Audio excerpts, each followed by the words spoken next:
श्याम के पास एक भैंस थी। उसने उसका नाम चंपा रखा था। चंपा बहुत ही होशियार और सुरती भैंस थी। वो बाकी भैंस से काफी ज्यादा दूध देती थी।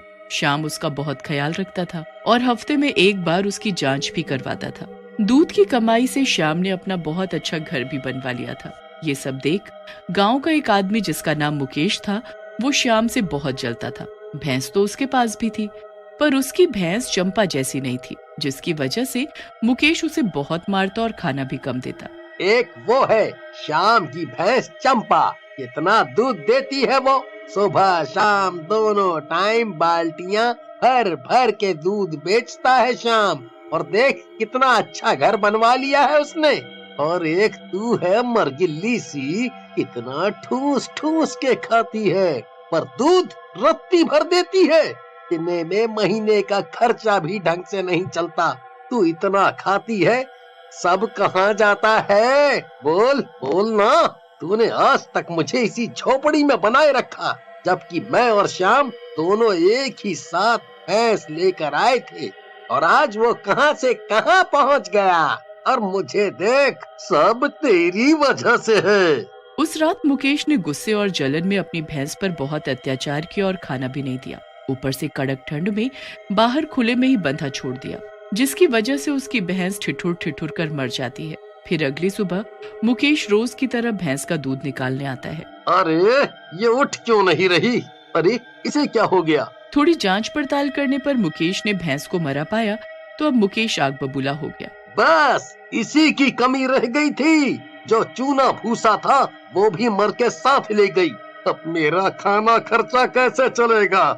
कैसे भी करके कुछ तो चक्कर चलाना पड़ेगा। कुछ दिनों बाद एक रात को श्याम के घर चोरी हो जाती है।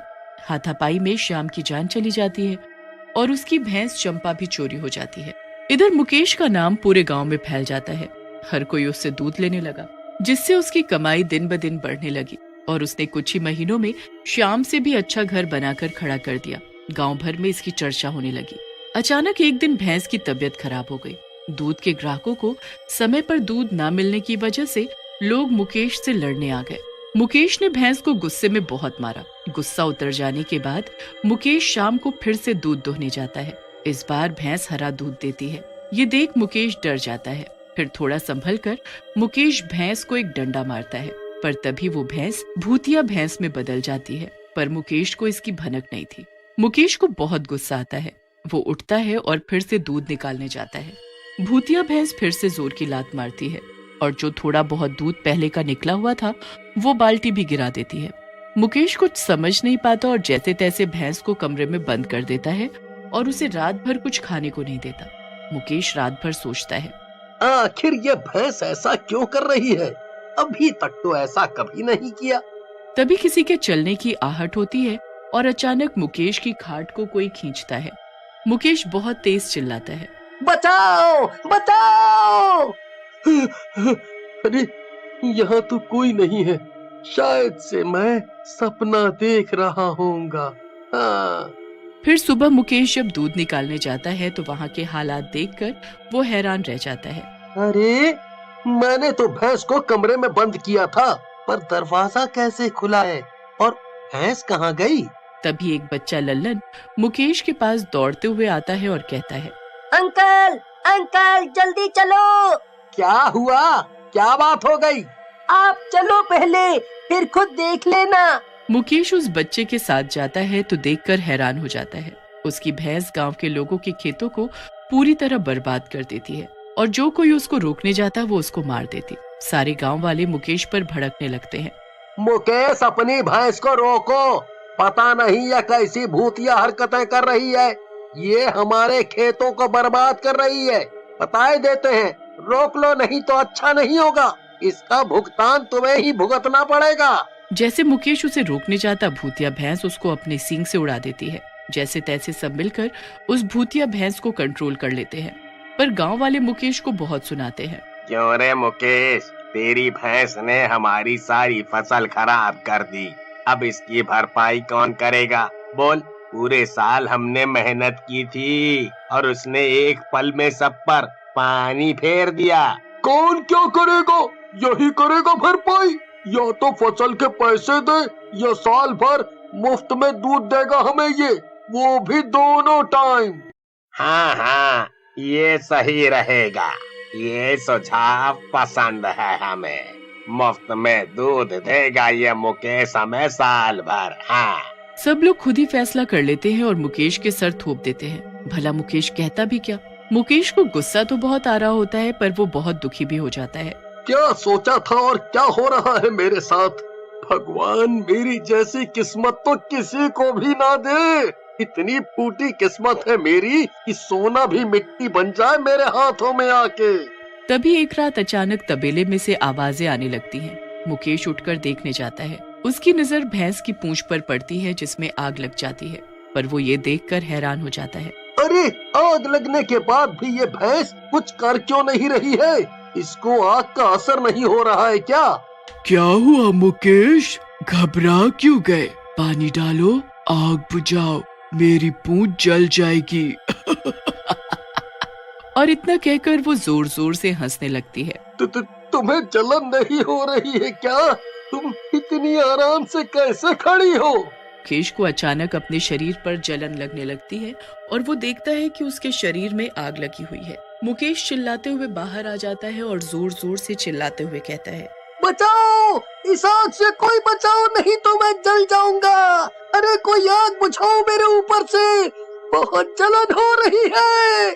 मुकेश की चीख पुकार सुनकर सारे गांव वाले इकट्ठे हो जाते हैं मुकेश को बचाने के लिए। पर जब वो मुकेश को देखते हैं तो उनके कुछ समझ में नहीं आता। अरे खड़े खड़े मेरा मुंह क्या ताक रहे हो? मुझे बचाओ कोई। आप लोगों को मेरे शरीर में लगी आग नहीं दिख रही क्या?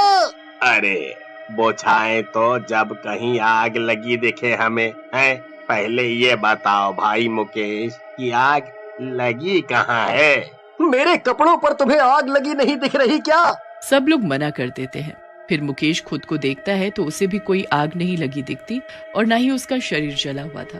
अरे मेरा शरीर तो बिल्कुल ठीक है, मतलब मैं बच गया, पर फिर वो आग। अरे ये पागल हो गया है और कुछ नहीं। चलो भाइयों, नींद खराब कर दी इसने हमारी। परेशान मुकेश उदासी भरा चेहरा लिए घर के भीतर आता है कि तभी अंधेरे में उसे किसी की लाल आंखें दिखती हैं। कौन है वहाँ? सामने आओ, बहुत हो गया तुम्हारा, सामने आओ मेरे। कोई जवाब न आने पर वो बहुत घबरा जाता है। डरते डरते वो आगे बढ़ता है और देखकर हैरान हो जाता है। वो एक भूतिया भैंस थी। अरे ये भैंस को क्या हो गया? इसका ये रूप ऐसे कैसे हो गया? मुझे नहीं पहचाना क्या, जो ऐसे घूर घूर कर देख रहा है? मैं हूँ तुम्हारी चंपा। फिर मुकेश तुरंत माफी मांगने लगता है और उससे कहता है, मुझे माफ कर दो, मेरी गलती है, मैंने तुम्हें पहचान लिया, तुम चंपा हो, श्याम की भैंस। तभी चंपा गुस्से में कहती है, बताओ मेरे मालिक कहाँ हैं और तुमने उनके साथ क्या किया? तुम मुझे उस रात क्यों चुरा कर ले आए? बताओ, नहीं तो मैं तुम्हें जान से मार दूंगी। मुकेश डरते हुए चंपा को सब बताता है। हाँ, उस रात को श्याम के घर चोरी करने मैं ही गया था और मैंने ही श्याम का गला दबाकर उसको मार दिया जलन में, और तुम्हें चुरा कर अपने घर आया जिससे कि मैं भी पैसे वाला बन सकूं। पर तुम मुझसे बात कैसे कर सकती हो? तुम तो एक जानवर हो और जानवर बात नहीं करते। तभी भैंस हंसते हुए बोलती है, मैं श्याम हूँ जो अपनी चंपा के शरीर में रह रहा हूँ तुमसे सच उगलवाने के लिए, और चंपा की मदद से तुम्हारे हालात सुधर गए, फिर भी तुम मेरी चंपा को मारते पीटते हो क्यों?